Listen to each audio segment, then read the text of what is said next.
Shalom Pak Bambang, saya mau izin bertanya, haruskah orang Kristen merayakan Sabat? Mohon pencerahannya. Kemudian yang benar ya hari Minggu. Kenapa hari Sabat? Hari Sabat kan sudah masa lalu itu. Nah kalau saya ngomong begini nanti teman-teman yang tidak merayakan hari Minggu marah ke saya. Maka kalau jawaban saya hanya memikirkan GKI Papua, saya makan yang benar hari Minggu selesai kan. Tapi kalau saya hanya ngomong begitu, besok saya langsung diserang sama teman-teman Advent. Benar tidak? Nah ini sulitnya, jadi saya itu sebetulnya jujur aja, jadi saya itu tidak gampang loh saudara-saudara. Angel, sulit karena apa? Saya membawa misi untuk bagaimana gereja-gereja itu tidak mewarisi dendam masa lalu. Gereja yang memaafkan diri sendiri, memaafkan sejarah dan menatap masa depan bersama. Itu diawali dari kajian-kajian seperti ini. Saya biasanya ngajak baca Alkitab. Coba, kalau Anda menentukan ibadah kita harus hari Sabat, ya. Sekarang hari Sabat itu diperingati karena apa? Kalau menurut kitab Keluaran karena 7 hari lamanya Tuhan bekerja dan pada hari ke-7 dia istirahat. Istirahat itu bukan karena capek, karena memuliakan hari itu. Tapi kalau Anda baca kitab Ulangan ada kaitannya pula dengan keluaran dari tanah Mesir. Coba kita baca kitab Ulangan pasal 5. Kitab Ulangan, ya ini kitab tadi yang saya baca tadi yang pertama Keluaran, sekarang kitab Ulangan. Kita membaca pasal 5. Ya, 10 firman itu. Jangan ada padamu ilah lain di hadapanku, janganlah membuat bagimu berhala dan seterusnya. Jangan sujud menyembah. Lalu ayat 10. Tapi aku menunjukkan kasih setia dan seterusnya. Jangan menyebut nama Tuhan, pelihara dan kuduskanlah hari Sabat seperti yang diperintahkan kepadamu oleh Tuhan Allahmu. 6 hari lamanya engkau akan bekerja dan melakukan segala pekerjaanmu. Tetapi hari ke-7 adalah hari Sabat bagi Tuhan Allahmu. Jangan melakukan pekerjaan apapun, engkau anak laki-laki atau perempuan, hambamu laki-laki, hambamu perempuan, lembumu dan keledaimu, segala hewanmu ataupun pendatang di dalam kotamu, supaya hambamu laki-laki atau perempuan istirahat seperti engkau juga. Haruslah kau ingat bahwa engkau pun dahulu budak di tanah Mesir dan engkau dibawa keluar dari sana oleh Tuhan Allahmu dengan tangan yang kuat, dengan lengan teracung. Itulah sebabnya Tuhan memerintahkan engkau merayakan pada hari Sabat. Nah pertanyaannya, kalau kita membaca Sabat dari Keluaran, ya kan, itu alasannya umum. 7 hari, 6 hari lamanya Tuhan berkarya, pada hari terakhir, hari Sabat, harus istirahat. Pertanyaannya, hukum di mana di Alkitab sebelum Taurat Musa diberikan yang suruh merayakan Sabat? Tidak ada. Berarti hukum itu setelah zamannya Musa kan? Tapi pertimbangan pertama dari kitab Keluaran adalah pertimbangan alasan universal itu. Tapi ada alasan yang lebih khusus. Karena kamu dibebaskan dari tanah Mesir. Nah ini sifatnya khusus Israel. Karena bangsa Indonesia tidak dibebaskan dari tanah Mesir. Benar tidak? Orang Malaysia tidak dibebaskan dari tanah Mesir. Berarti ini khusus kan? Makanya saudara-saudara, orang Yahudi sampai sekarang, sejak zaman dulu pun tidak memaksakan Sabat kepada orang bukan Yahudi. Orang Yahudi dulu kalau sebelum tahun 2000 negara Israel, kalau hari Sabat itu hotel-hotel makanan semua dingin karena nggak ada yang berani bekerja memanasi makanan di kulkas pada hari Sabat atau di pemanas pada hari Sabat. Tapi sekarang semua makanan hangat, panas. Kenapa? Karena ada orang asing yang bekerja pada hari Sabat. Dan orang asing itu orang non-Yahudi. Itu namanya Sabat Goi. Jadi hari Sabat berlaku bagi orang Yahudi, tapi tidak berlaku bagi orang non-Yahudi. Makanya ada Sabat Goi oleh bekerja pada hari Sabat. Karena alasannya ini. Yang mengalami peristiwa pembebasan dari Mesir, itu Yahudi. Tapi kalau alasannya, Pak itu kan 7 hari lamanya. Ya betul, tapi di mana dekretnya sebelum zaman Musa? Di kitab Kejadian misalnya.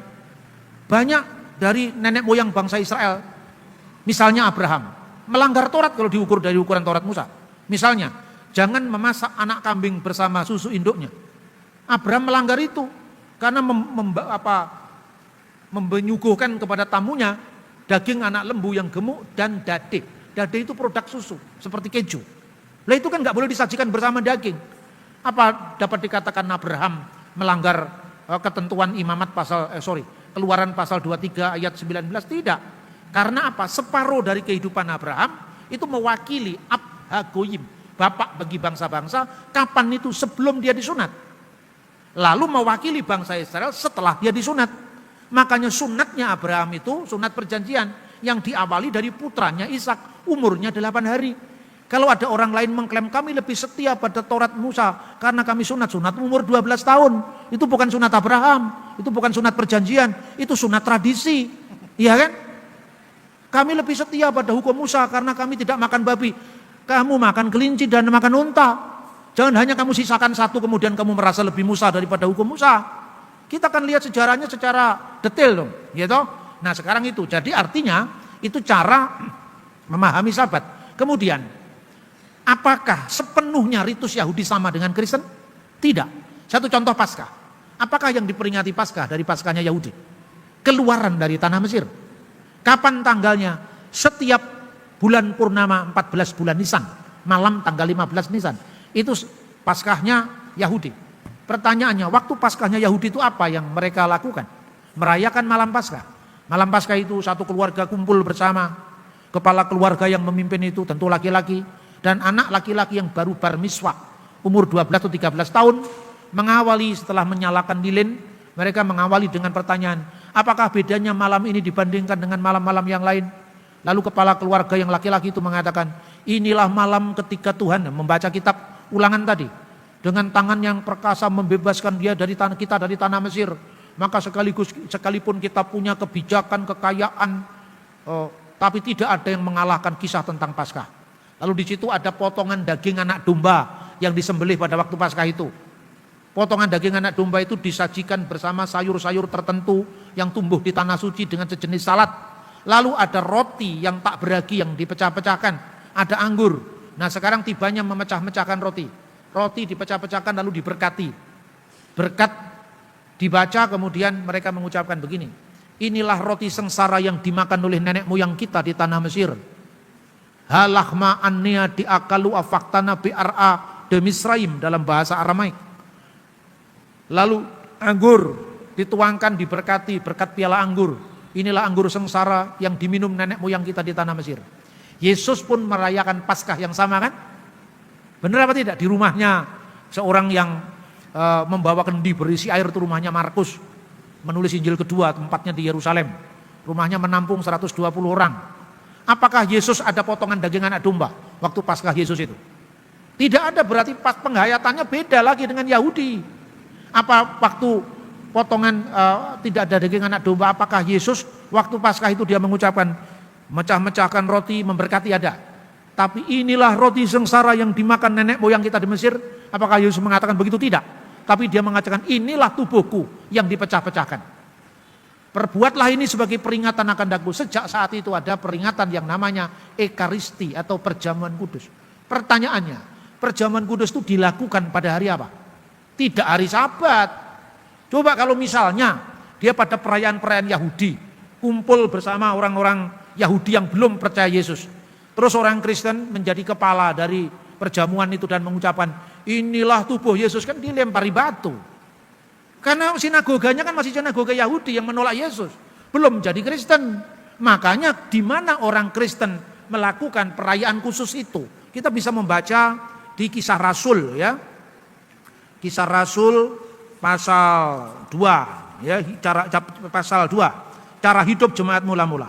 Ayat 42. Mereka bertekun dalam pengajaran para rasul dan persekutuan dan memecahkan roti dan berdoa. Orang Kristen punya memecahkan roti dan berdoa. Tapi mereka di bait Allah, tetap di bait Allah. Cuma ketika memecah-mecahkan roti tidak lagi di bait Allah atau lagi di rumah ibadat Yahudi. Dengan bertekun, ayat 46, dengan bertekun dan sehati mereka berkumpul tiap-tiap hari dalam bait Allah. Bait Allah yang belum percaya Yesus loh itu. Bait Allah yang tidak ada, inilah tubuh Yesus yang dipecah-pecahkan, tapi ini roti sengsara tadi. Ritualnya semuanya seperti itu, kalau itu ritual di rumah-rumah. Lalu mereka memecahkan roti di rumah masing-masing secara bergiliran dan makan bersama-sama dengan gembira dan tulus hati. Mereka memecahkan roti tidak di rumah-rumah ibadat Yahudi, tapi di rumah mereka masing-masing. Maka perbedaannya tidak menjadi kontroversi di kalangan Yahudi. Harinya pun sudah berbeda dengan hari Sabat. Kita bisa membaca di Kisah Rasul pasal 20 ayat 7. Pasal 20 ayat 7 ini itu terjadi juga di luar orang Yahudi, tapi mereka yang beragama Yahudi, yaitu di luar tanah suci. Misalnya kita bisa membaca di dalam pasal 20 Ayat 7. Pada hari pertama dalam minggu itu ketika kami berkumpul untuk memecah-mecahkan roti. Mereka berkumpul memecah-mecahkan roti menurut perjamuan kudus. Itu hari pertama minggu itu. Di mana kebiasaan mula-mula sebelum mereka ada gedung gereja? Di rumah mereka masing-masing. Akhirnya rumah mereka masing-masing pada hari pertama minggu itu akhirnya menjadi gereja yang mulai terlepas dari sinagog. Terlepas dari rumah ibadat Yahudi di Kapernaum, rumah ibadat Yahudi di Nazaret, mulai ada sinagog-sinagog Kristen. Arkeologi mencatat sinagog Kristen pertama itu rumah di mana Yesus melakukan perjamuan malam bersama para murid. Tempat itulah yang sejak tahun 1947 ketika perang kemerdekaan dengan Israel, seorang arkeolog menemukan penggalian kota itu dan lapisan keramik dari abad pertama dan arah ibadah yang tidak lagi menuju ke Bait Allah Yerusalem tapi menuju kepada Golgota, tempat penyaliban Yesus. Masa transisi ini harus dikupas. Sebab kalau kita membaca Alkitab tanpa melihat konteks sejarah, kita otak-atik sesuai dengan cara berpikir modern kita. Kan Sunday itu sun, matahari, day itu hari, hari dewa matahari. Alkitab ditulis tidak dalam bahasa Inggris bro, tapi bahasa Ibrani dan Yunani. Tidak ada kata Sunday, yang ada Yom Rison, hari pertama atau Yom Echad. Jadi jangan menafsir Alkitab dari Mandag, Sondag, Wednesdag pakai bahasa Belanda atau bahasa Jerman atau bahasa Inggris, tapi mesti dari original teks kitab suci, konteks asli kitab suci, juga arkeologinya. Oke Pak Bambang, penjelasan Anda sangat mencerahkan dan menguatkan iman kami. Terima kasih, Tuhan Yesus memberkati.